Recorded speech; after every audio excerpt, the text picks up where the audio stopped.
명품 시계 판매라고 하면 경력도 많아야 될 것 같고 시계에 대한 지식도 많아야 될 것 같고 실제는 어때요? 요즘에 좀 트렌드는 경력을 중요시하는 것보다는 처음 면접 왔을 때 깔끔함, 외모를 많이 보고 경력이 많으신 분들은 머릿속에 여러 가지 브랜드에 대한 지식이 많잖아요. 네. 새로운 브랜드를 개하셨을 때 혼선되는 부분도 많고 차라리 이제 요즘에는 시계에 대해서 전혀 모르시는 분을 입사시키신 다음에 처음부터 다시 그리는 그런 쪽으로 많이 바뀌기도 하고요. 그럼 면접 때는 거의 외모네요. 그렇죠. 아무래도 이제 판매 사원 같은 경우에는 외모가 미치는 영향이 클 수밖에 없잖아요, 사실. 그렇기 때문에 그런 것도 보고 문신이 있으면 안 되고. 이거 외에 또 보는 거 있어요? 하면 좋은 게 많죠. 예를 들어서 외국어, 특히 이제 중국어랑 영어, 이제 조금 더 멀리 가서 스페인어 같은 거 이런 거 하시면 되게 좋아요. 되게 플러스가 많이 돼요.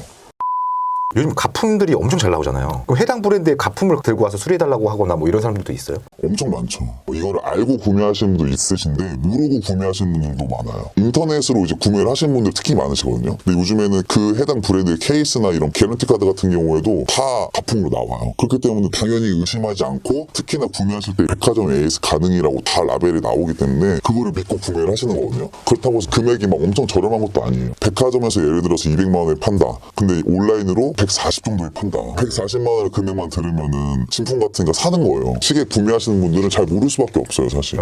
저희는 거의 시계만 보기 때문에 어느 정도 보면은 딱 나와요. 색깔도 좀 느낌이 다르고 제일 중요한 거는 뭐 열어봐야 이제 정확한 거지만 그래도 저희가 봤을 때는 아니다라고 하면 죄송합니다. 이거는 이제 저희 제품이 아닙니다. 이렇게 말씀드리고 저희 제품이 아닙니다. 네, 저희 제품이 아닙니다. 가품입니다. 네. 이렇게 딱 잘라 말씀을 드리기가 굉장히 어려워요. 그런 부분은. 같이 안타까워 해준다거나 그렇게 말씀하시면은 알겠습니다 이러고 돌아가시는 분들이 많죠. 그럼 방금 전에 모르고 사신 분이었고 알고 사는 분들은 본인이 가짜란 걸 알고 정품 매장을 가는 거잖아요. 저희가 모를 거라고 생각하고 그러시는 것 같아요. 만약에 신입사원이 받았다거나 경력이 많이 없으신 분이 받으면 저희가 수리하는 건 아니거든요. 문서를 보내면 시계 열게 되잖아요. 열면 이제 다 나와요. 엔지니어가 열었을 때 이건 가품이다 라고 판정이 되면은 다시 닫고 접수증이 있거든요. 거기에 이제 가품이라고 적혀서 와요. 그거를 이제 보여드리진 않고 고객님한테 말씀을 드리죠. 이거는 가품이다. 명품가를 가면은 줄 서 있는 경우도 있고 그러더라고요. 그렇게까지 줄 서는 이유는 뭐예요? 대표적으로 롤렉스 같은 경우에는 시계 생산을 많이 안 해요. 600만 개? 그 정도밖에 안 하는 걸 알고 있거든요. 그거를 전 세계로 다 주잖아요. 우리나라 같은 경우에는 시계 수요가 그렇게 많지가 않기 때문에 수량이 정말 극소량으로 들어와요. 사고 싶은 사람 많고 본인이 사려고 하는 경우도 있는데 제가 알기로 일단 본인이 차다가 팔아요. 매장에서 하는 게 진짜 힘들잖아요. 2, 3년 기다려야 된다는 건 기본이라고 하니까 하시면 1000만 원, 2000만 원 우습게 버는 거니까 그렇게 하시는 것 같아요. 저는 그거 보고 충격 먹었던 게 실업에 대한 얘기, 뭐 경제에 대한 얘기를 우리가 뉴스를 통해 맨날 듣잖아요. 그럼에도 이제 백화점을 가면 그걸 잊어버리는 거예요. 백화점 안에 있는 사람들만 보면은 다 어느 정도 여유가 되시는 분들이 아무래도 많이 오시다 보니까 그럴 수 있죠. 근데 이제 명품 시계 브랜드가 보통은 이게 다 붙어 있잖아요. 그럼 옆 가게랑 조금 경쟁하기도 해요. 많이 하죠. 왜냐면 브랜드가 다른 브랜드면은 수입한 회사가 다 다르기 때문에 다 경쟁이에요. 저희 매장 같은 경우는 바로 붙어 있거든요. 예를 들어 저희 매장에 오셨다가 그 매장에 들어가세요. 이제 두 군데 다 비교를 하시는 거잖아요. 근데 가격도 사실 큰 차이가 없어요. 다른 매장 가서 구매를 하시면 내가 뭔가 잘못을 했다. 뭔가 좀 부족했다. 이런 거를 좀 많이 생각할 때가 많은데 반대로 이제 저희 매장에서 구매를 해주시면은 괜히 으쓱으쓱하고 그렇게 하기 위해서 본인 브랜드만 알고 있으면 안 돼요. 이게 이제 경력자랑 신입과의 차이인데 신입 같은 경우에는 본인이 판매하고 있는 시계 공부하기도 솔직히 빠삭하거든요. 근데 이제 경력이 좀 되신 분들은 제가 판매하고 있는 브랜드랑 비슷한 가격대 브랜드 있죠. 기본적으로 한 3-4개씩은 다 알고 있어요. 대충 알고 있는 게 아니라 뭐 원산지나 이런 거 당연히 다 알고 있어야 되고 그 브랜드가 어떤 특징이 있는지 좋은 거는 뭔지 반대로 나쁜 거는 뭔지 이런 것도 다 알고 있어야 되고 그 브랜드 어떤 컬렉션을 운영을 하는지 뭐가 단종이 됐고 이번에 뭐가 신제품이 나왔는지 다 파악하고 있는 게 진짜 중요하죠. 다 알아가니까. 옛날엔 진짜 많이 그랬거든요. 바로 옆에 있어도 진짜 욕을 해요. 저 브랜드 뭐 중국산이다 이렇게 얘기를 하는데 요즘에는 그런 거는 안 통해요. 오히려 그 브랜드는 저희 브랜드보다 이 점은 굉장히 좋습니다. 가성비는 오히려 그쪽 브랜드가 더 좋습니다. 대신에 저희 브랜드는 이게 좋습니다. 그런데 듣기에도 편하네요. 그렇죠. 어차피 판단은 고객님이 하시는 거고 저희 거 사시면 좋지만 솔직히 저희가 뭐 1000원짜리 한 장 보태드리는 것도 아닌데 그분 시계 한 번 쓰면 10년 있으면 써야 되는데 정확히 판단해서 구매를 하셔야 되기 때문에 일일이 다 말씀드리면은 엄청 좋아하세요.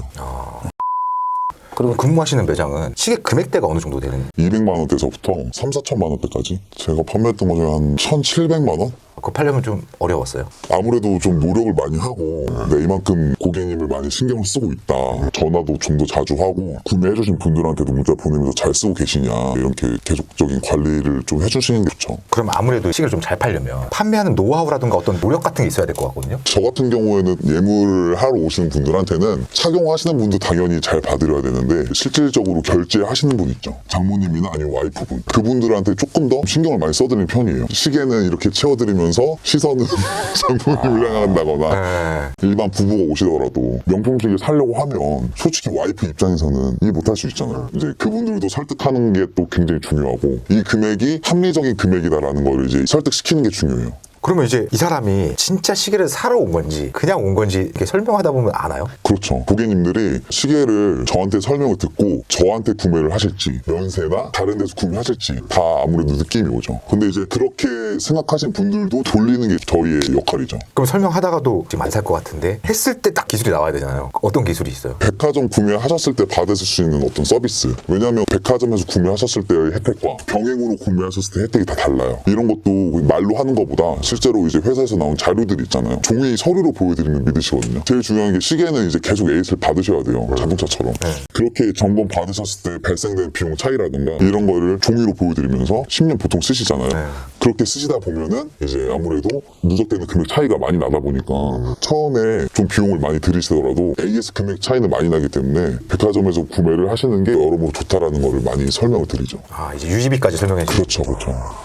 그럼 처음에 명품 시계 브랜드에 입사를 하면 급여 조건은 어떻게 돼요? 최저임금으로 거의 책정이 많이 되고 아무래도 인센티브가 포함이 되어 있다 보니까 그런 걸 다 감안해서 책정을 해주는 것 같은데 20대 초반 분이 입사한다고 하면은 제가 봤을 때는 굉장히 괜찮은 것 같아요. 다른 회사보다는. 시계가 하나 되게 비싸잖아요. 한 대 팔면 뭐 얼마 이런 것도 있어요. 아, 이 얘기 진짜 많이 듣는데 오시면 다 가격 좀 깎아달라 이렇게 말씀하시는 분 엄청 많으시거든요. 그래서 저희가 항상 이렇게 얘기해요. 해드리고 싶은데 저희가 판매할 때마다 저희한테 수당이 오는 게 아니다. 그래서 저희는 이제 정해진 이런 프로모션 안에서만 할인을 해줄 수가 있기 때문에 저희는 그런 게 일체 없어요. 만약에 A님이 한 달에 엄청 많이 팔았어요. 그럼 거기에 대한 인센티브도 없어요? 그건 없어요. 대신에 판매할 때마다 어떤 직원이 판매해낸지는 나와요. 그렇기 때문에 판매 실적이 좋고 하면은 그 다음에 이제 연봉 협상할 때 조금 더 플러스 알파를 받을 수가 있겠죠.